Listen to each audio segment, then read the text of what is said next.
Baik, selamat pagi peserta didik kelas 8. Selamat bertemu kembali dalam pembelajaran IPA Fisika. Pertemuan kita kali ini masih membahas tentang gaya, tetapi submateri yang kita pelajari hari ini adalah bicara soal resultan gaya dan hukum Newton. Hukum Newton itu sendiri dibagi menjadi 3 ya. Nanti kita pelajari hukum 1 Newton, 2 Newton, dan 3 Newton. Oke, kita masuk pada subbab pertama, yaitu bicara tentang resultan gaya. Resultan gaya itu merupakan perpaduan gaya yang bekerja pada sebuah benda. Perpaduan nama lainnya gabungan. Jadi beberapa gaya yang dikerjakan pada sebuah benda itu disebut sebagai resultan gaya. Nah, resultan gaya ini atau perpaduan gaya ini dibagi menjadi 3. Yang pertama, gaya yang searah. Yang searah itu yang seperti ini. Jadi ada sebuah benda balok ini, ada 2 gaya yang bekerja pada benda ini. Jadi perpaduan itu dalam artian harus ada beberapa gaya, lebih dari 1. Dan di sini ada 2 gaya, ada F1 dan di sini ada F2. Nah, rumus untuk mencari resultannya, karena dia searah maka resultannya dicari dengan rumus R sama dengan F1 atau gaya 1 dijumlahkan dengan gaya 2. Jadi resultannya dicari hanya menggunakan rumus ini. Karena dia searah maka dia langsung dijumlahkan. Seperti itu. Nah, selain gaya yang searah, perpaduan gaya ini juga bisa bekerja berlawanan arah. Nah, contoh berlawanan arah itu seperti ini. Jadi ada sebuah balok ini, ada sebuah kubus ini dikerjakan 2 gaya, yang satunya ke arah kanan dan yang satunya bergerak ke arah kiri. Karena dia berlawanan arah, maka resultannya dicari dengan menggunakan rumus R sama dengan F1 dikurangi dengan F2. Jadi F1 dikurangi dengan F2.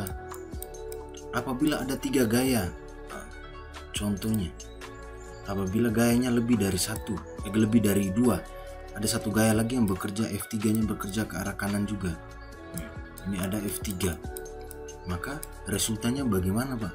Resultannya kita jumlahkan dulu gaya yang searah, kemudian kita kurangi yang berlawanan arah. Jadi R-nya menjadi F1 dikurangi dengan F2 ditambah dengan F3. Nah, jadi seperti itu. Jadi kita jumlahkan dulu yang searah, baru kita kurangi yang berlawanan arah. Jadi seperti itu. Oke, baik. Selain searah berlawanan arah, perpaduan gaya yang ketiga itu bekerja secara tegak lurus. Nah, tegak lurus itu maksudnya seperti ini. Jadi ada sebuah benda, ada sebuah kubus di sini dikerjakan 2 gaya. Yang satunya ke arah kanan, ini F1-nya, dan yang satunya ke arah atas, ini F2-nya. Nah, maka resultannya menggunakan hukum Pythagoras, yang mana ditulis sebagai R resultan sama dengan akar 2 dari F1 kuadrat dijumlahkan dengan F2 kuadrat. Nah, seperti itu. Jadi untuk lebih mudah memahami perpaduan gaya yang searah, berlawanan arah, dan saling tegak lurus ini, mari kita simak latihan soal ini. Oke, di sini ada sebuah gaya. Terdapat 2 buah gaya, masing-masing besarnya 8 Newton dan 6 Newton. Kedua gaya tersebut bekerja pada sebuah benda. Maka besarnya resultan kedua gaya tersebut adalah, jadi di sini tidak diketahui gayanya searah, berlawanan, atau saling tegak lurus. Nah, untuk menyelesaikannya kita harus kerjakan ketiganya. Seperti itu. Jadi kita poin A yang searah. Searah, kita gambarkan dulu gaya arah gayanya. Ada sebuah benda dikerjakan 2 buah gaya yang searah. Jadi dia satu arah. F1-nya juga ke kanan, F2-nya juga ke kanan. F2. Maka resultannya sama dengan langsung dijumlahkan F1 ditambah dengan F2. Nilai F1-nya 8, F2-nya 6. 8 ditambah dengan 6 sama dengan 14 Newton. Oke, jadi kasus pertama yang searah hasil resultannya sama dengan 14 Newton. Yang kedua sekarang, dia berlawanan arah. Satunya ke kanan, tapi satunya ke kiri. Oke, jadi ada sebuah benda. Gaya pertama bekerja ke arah kanan, ada F1. Sedangkan gaya kedua bekerja ke arah kiri, F2-nya. Berapa nilai R-nya? Yuk kita cakar sama-sama. R sama dengan, kalau berlawanan arah, maka gaya-gayanya langsung dikurangi. Jadi F1 dikurangi dengan F2. Oke, kita ganti warna biar kelihatan lebih menarik. Oke, F1 dikurangi F2, F1-nya ada 8 dan F2-nya ada 6. 8 dikurangi dengan 6 hasilnya adalah 2 Newton. Jadi yang berlawanan arah sudah diatasi. Nah, yang ketiga sekarang, yang ke C, apabila dia, yang ketiga adalah dia saling tegak lurus. Oke, tintanya, sorry. Yang ketiga sekarang dia saling tegak lurus. Jadi ada sebuah benda, F1-nya bergerak ke arah kanan, banyak bergerak ke arah atas. Di mana resultannya dan berapa besar nilai resultannya? Kita uraikan resultannya. Oke, ini resultannya. R. Nah, berapa nilai R-nya nih? Kita cakar menggunakan rumus tadi, rumus hukum Pythagoras, yaitu akar 2 dari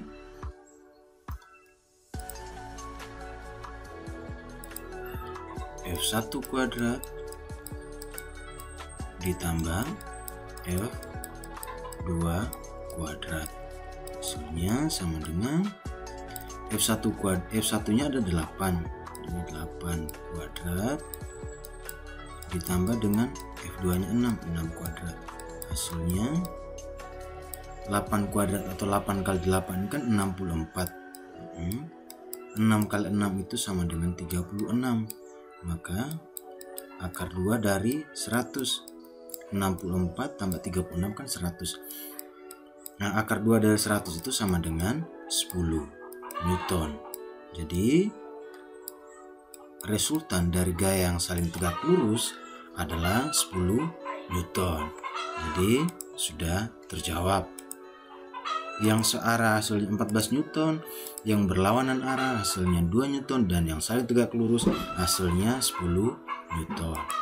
Oke, nah sekarang kita masuk bicara pada hukum Newton. Nah, seperti Pak bilang tadi, hukum Newton ini dibagi menjadi 3. Hukum 1 Newton, 2 Newton, dan 3 Newton. Kita mulai dari yang pertama. Nah, bunyi hukum 1 Newton ini adalah setiap benda cenderung mempertahankan keadaannya, yaitu tetap diam atau tetap bergerak dengan kecepatan yang konstan. Nah, contohnya Anda bisa simak pada video ini. Jadi ada sebuah mobil putih ini disimpan di atas truk mobil pengangkut yang berwarna merah ini. Karena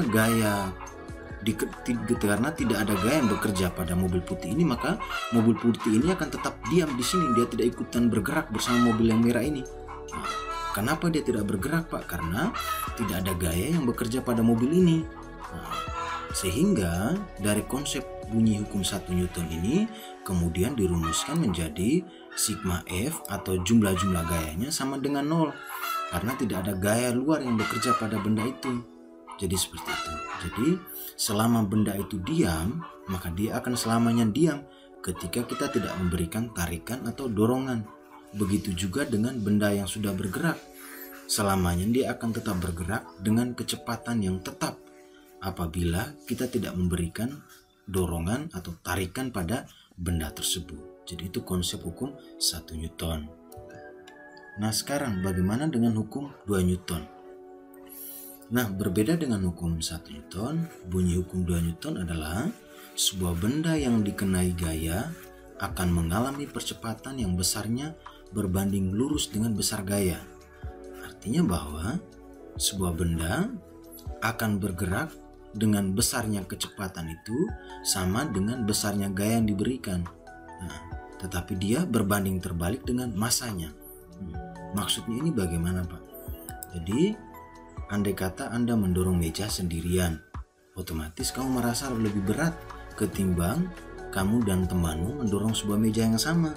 Pasti meja itu akan bergerak lebih cepat. Seperti itu. Nah, dari bunyi hukum 2 Newton ini kemudian dirumuskan menjadi sigma F sama dengan M kali A.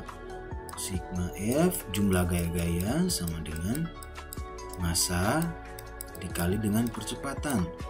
Nah, kalau ditanya masanya bagaimana Pak rumusnya? Nah, kita tinggal balik saja. M sama dengan sigma F dibagi dengan A atau percepatannya. Nah, kalau ditanya A-nya Pak, A-nya maka sama dengan, kita langsung balik dari rumus ini. Sigma F sama dengan sigma F per massa. Jadi seperti itu. Jadi dari konsep hukum ini, konsep hukum 2 Newton ini bisa kita cari gayanya, bisa kita cari massanya, dan bisa juga kita cari percepatannya. Jadi F itu gaya dengan satuan Newton, M itu massa dengan satuan kilogram, sedangkan A itu percepatan dengan satuannya meter per sekon kuadrat. Nah, contohnya seperti sebuah roket ini. Dia bergerak ke atas dengan kecepatan akan selalu konstan ketika bergerak dengan kecepatan yang konstan yang sebanding dengan besarnya gaya yang diberikan pada roket ini. Tetapi dia berbanding terbalik dengan masanya. Kalau masanya semakin berat, maka otomatis dia bergeraknya semakin lambat. Seperti itu. Atau sederhana seperti Pak bilang tadi, kita simak video singkat ini.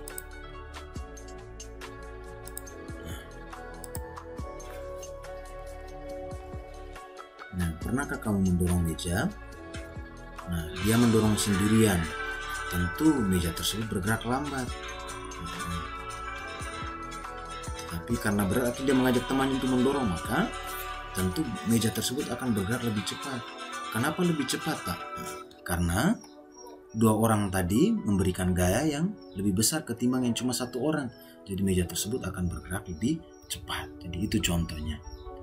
Nah, yang berikut adalah hukum 3 Newton.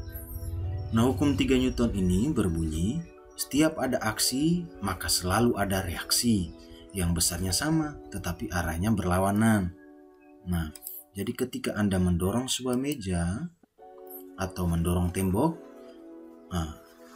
kamu memberikan gaya kepada tembok. Nah, tembok tersebut juga memberikan gaya balik atau disebut reaksi tadi. Kamu memberikan aksi, dia berikan reaksi. Besarnya sama, tetapi arahnya berlawanan. Nah, arah yang berlawanan ini kemudian kita simbolkan dengan tanda minus, tanda negatif. Seperti itu. Jadi F aksi selalu sama dengan reaksi, tetapi arahnya berlawanan yang kita simbolkan dengan tanda minus ini. Seperti itu. Atau coba kita simak penjelasan video ini biar lebih paham. Contoh sederhananya. Hukum 3 Newton. Pernahkah kamu memukul tembok dan apa yang kamu rasakan? Nah, si A dengan kekuatan penuh dia memukul tembok. Nah, pasti tangannya akan terasa sakit. Kenapa begitu? Ya karena gaya yang diberikan kepada tembok dibalas juga oleh tembok dengan besar yang sama, tetapi arah yang berlawanan sehingga membuat tangannya menjadi sakit. Begitu. Jadi itu konsep hukum 3 Newton. Nah, sekarang kita selesaikan contoh soal ini biar lebih paham. Nah, ini perhatikan gambar di bawah ini dan hitung besar gaya yang bekerja pada benda tersebut. Nah, ada sebuah kubus yang masanya 10 kg, percepatannya adalah 5 meter per sekon kuadrat. Ditanya besar gayanya. Ingat hukum 2 Newton tadi, F sama dengan sigma F sama dengan massa dikalikan dengan percepatan.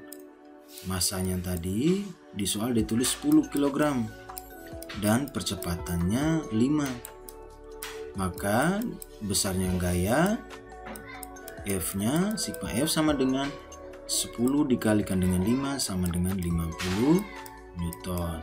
Jadi satuannya harus Newton. Seperti itu.